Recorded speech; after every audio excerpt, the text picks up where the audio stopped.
Hello guys, welcome to my all friends. In this video session we are talking about that very important culture technique is called that peripheral blood lymphocyte culture. So here we are choosing lymphocyte as a culture cells, okay, because of that lymphocytes is the very important immune cells, okay, and their lifespan is greater as compared to that RBC. Okay so यहाँ पर हम क्या करेंगे as well as हमें क्या करना है पीबीएलसी से कैरियोटाइपिंग करना है। तो कैरियोटाइपिंग के लिए क्या चाहिए, हमें डीएनए चाहिए, ओके, और न्यूक्लियस चाहिए। न्यूक्लियस के अंदर ही क्या होता है, हमारा क्रोमोसोम्स होता है, ओके। तो ये क्रोमोसोम्स को कंडेंस करने के लिए और उसके बाद उसकी कैरियोटाइपिंग करने के लिए हमें ऐसा सेल चाहिए कि जिसके अंदर न्यूक्लियस हो। तो यहाँ पर हम लेंगे लिम्फोसाइट्स, ओके, और पेरिफेरल ब्लड में से हम ब्लड को कलेक्ट करेंगे। लेकिन ब्लड को कलेक्ट करने के लिए उसके जो स्टेप्स है, उसकी क्या क्या रिक्वायरमेंट्स है, वो सभी हम इस वीडियो के अंदर जानेंगे। तो till watching and please like this video and share the videos in your friends, okay. तो शुरू करते हैं आज का वीडियो लेक्चर।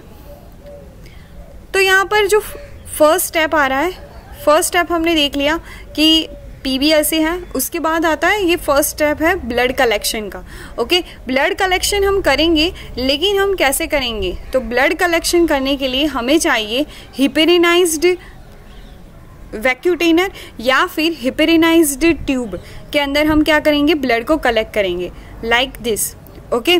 क्योंकि अगर हमने ब्लड तो कलेक्ट कर लिया, लेकिन वो ब्लड जो है वो अगर क्लम्प हो चुका, तो क्लोट हो गया, तो हमें अच्छे से जो सेल्स जो है वो सेपरेट नहीं कर पाएंगे हम, ओके।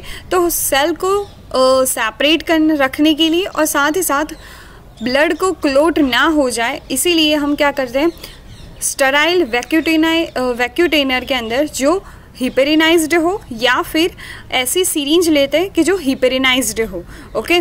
तो heparin is a one type of the anticoagulant कि जो क्या करता है, which prevents the blood clotting, okay। now ये हो गया ब्लड कलेक्शन। उसके बाद क्या होगा, उसके बाद होता है प्लांटिंग।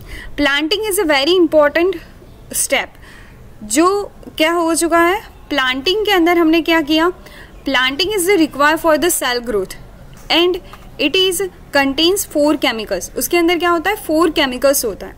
कौन कौन से केमिकल्स होते हैं, तो फर्स्ट होता है मीडिया, सेकंड होता है सीरम, थर्ड होता है फाइटोहीमोग्लूटिनिन एंड फोर्थ होता है एंटीबायोटिक, ओके।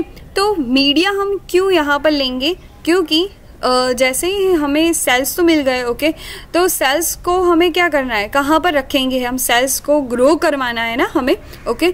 तो सेल को ग्रो करवाने के लिए एक मीडिया चाहिए, ओके। जैसे कि बैक्टीरिया को ग्रो करवाने के लिए हम जैसे मीडिया चूज करते हैं ना, वैसे ही हमारे सेल्स को भी सर्वाइवल के लिए क्या चाहिए, उसे कुछ न कुछ न्यूट्रिएंट्स चाहिए। तो वो न्यूट्रिएंट्स प्रोवाइड करता है ये media, like that RPMI 1640, okay. This is a one type of the example. आप ब्लड से रिलेटेड जितने भी मीडियाज है उसका आप यूज़ कर सकते हो, लेकिन RPMI इज द बेस्ट। उसके बाद होता है सीरम।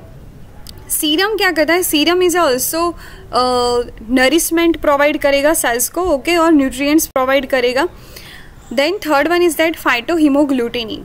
फाइटोहीमोग्लूटिनिन क्यों कहा जाता है, तो फाइटोहीमोग्लूटिनिन जो है वो क्या है, तो which is one type of that mitotic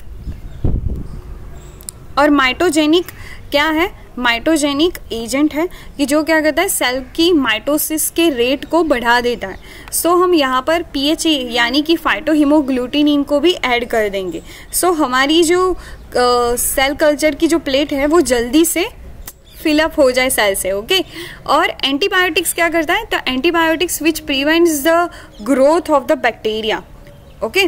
तो ये हो गई प्लांटिंग की रिक्वायरमेंट्स के प्लांटिंग के अंदर कौन कौन से केमिकल्स हमें लेने हैं। अब हम बढ़ते हैं आगे की ओर, जिसमें आता है इंक्यूबेशन, ओके। इंक्यूबेशन जो है ना which is very very important, because यहाँ पर हमने क्या किया, सेल्स को तो ऐड कर दिया मीडिया के अंदर, उसके अंदर हमने फाइटोहीमोग्लूटिनिन भी डाल दिया, ओके सब कुछ हमने कर दिया, एंटीबायोटिक्स भी डाल दी, उसको अब भी रेस्ट करने के लिए रखना है, क्योंकि यहाँ पर क्या होगी, सेल की माइटोसिस होगी, 1 सेल में से 2 सेल्स बनेंगे, 2 में से 4 हो गए, 4 में से 8 हो गए, ऐसे करके बहुत सारी सेल्स की ग्रोथ होगी, ओके। लेकिन आपको ये याद रखना है कि इंक्यूबेशन के जो टाइमिंग पीरियड है वो है 72 आवर्स, यानी कि आपको 3 दिन तक उसको इंक्यूबेशन में रखना होगा, okay. After that 68 hours, 69 hour पर आपको क्या कर देना है, जैसे ही आपको 69 आवर आए ना, तो 69 आवर पर आप क्या करेंगे, कॉल्चिसिन ऐड कर देंगे, okay. Colchicine is a one type of the chemical which is arrest the cells at a metaphase, okay. Metaphase में यहाँ पर आप देख सकते हैं कि सभी जो क्रोमोसोम्स है वो सेंटर पोल पर क्या हो चुके हैं, अरेंज हो चुके हैं। तो यहाँ पर ही क्रोमोसोम्स की जो मॉर्फोलॉजी है वो बहुत ही अच्छी तरीके से हमें दिखने को मिलती है। सो हम मेटाफेज में सेल को क्या कर देंगे, अरेस्ट कर देंगे, ओके। लेकिन यहाँ पर आपको ध्यान में रखना है कि कॉल्चिसिन की मात्रा ज़्यादा ना हो जाए, ओके। अगर कॉल्चिसिन की मात्रा ज़्यादा हो गई तो क्या हो सकता है, कुछ डिफेक्ट्स मैकेनिज्म भी हो सकती है और सेल्स पर उसकी साइड इफ़ेक्ट्स, यानी कि बहुत ही अच्छे तरीके से हमें क्रोमोसोम्स ना भी दिखे, ऐसा भी हो सकता है, okay. Then after one harvesting, हमने क्या क्या देख लिया, फर्स्ट हमने देखा ब्लड कलेक्शन, उसके बाद क्या किया हमने, प्लांटिंग के अंदर हमने 4 केमिकल्स ऐड किए, उसके बाद हमने दिया उसको रेस्ट यानी कि इंक्यूबेशन पीरियड, और उसके बाद हमने उसमें कॉल्चिसिन ऐड कर दिया।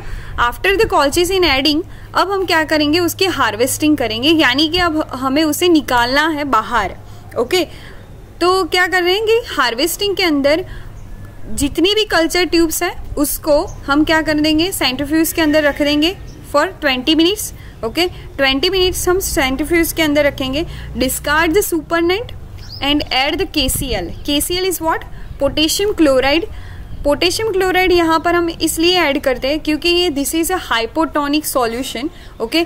तो वो क्या करेगा, जितने भी क्रोमोसोम्स है ना उसे आइसोटोनिक है तो वो अंदर की ओर चला जाएगा और क्रोमोसोम्स को ज़्यादातर उसकी जो साइज़ है वो बढ़ा देगा और स्प्रेडिंग अच्छा करेगा, इसीलिए हम यहाँ पर KCl का यूज़ करेंगे, okay.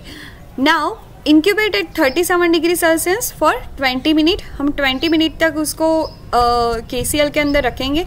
Now we are adding the fixative. Fixative is what, तो फिक्सेटिव क्या करता है, तो फिक्सेटिव जो है ना वो बहुत ही ज़्यादा इंपॉर्टेंट स्टेप है। यहाँ पर फिक्सेटिव डालेंगे तभी जाकर हमारी जो स्लाइड है वो अच्छी तरीके से प्रिपेयर हो पाएगी। तो हम यहाँ पर क्या करेंगे, 1:3 एसीटोमिथेनॉल यहाँ पर लेंगे 10 to 11 ml और उसके बाद फिर से हम सेंट्रीफ्यूज करेंगे for the 20 minute at 2000 RPM पर। अब हमें क्या करना है, अब हमारा मेन स्टेप आता है कि जितनी भी ट्यूब्स है ना उसमें से सभी जो सुपरनेट होता है ना उसे डिस्कार्ड ही करते रहना है जब तक हमारा जो पैलेट है ना वो क्लियरली वाइट ना हो जाए, तब तक हमें ये सब कुछ करते रहना है। क्योंकि जब तक वो रेडिश है या फिर आपको पिंकिश कलर का दिख रहा है, means that it indicate some of the blood, some of the RBCs which are also present in this pellet. तो ये सब कुछ आपको रिमूव करते रहना है। ऐड करते जाए फिक्सेटिव और फिर से आप क्या करें, उसे सेंट्रीफ्यूज करें 20 मिनट में 20 मिनट तक 2000 RPM पर। ऐसे करते रहना है, रिपीट एंड रिपीट करते रहेंगे। जैसे ही आपको वाइट अच्छा सा पैलेट दिखे उस पैलेट को आप क्या करेंगे, तो उस पैलेट को हम क्या कर देंगे, एक PBS सॉल्यूशन के अंदर डालेंगे और उसके बाद वो जो पैलेट उसमें कुछ भी नहीं डालना है, PBS या फिर कुछ भी नहीं डालना है। सिर्फ और सिर्फ आपको क्या करना है, उसके अंदर जितने भी सेल्स हैं ना उसकी आपको स्लाइड बना देनी है और स्लाइड बनाने के बाद उसे ऑब्जर्वेशन करना है माइक्रोस्कोप के अंदर और उसके बाद आप जिम्सा से उसे स्टेन करेंगे। तो जैसे आप स्टेन करेंगे आपको इस तरह से स्लाइड दिखेगी। I hope you are clearly understood the PBLC technique. It is very important. Please like and subscribe my channel. Thank you so much for watching my video.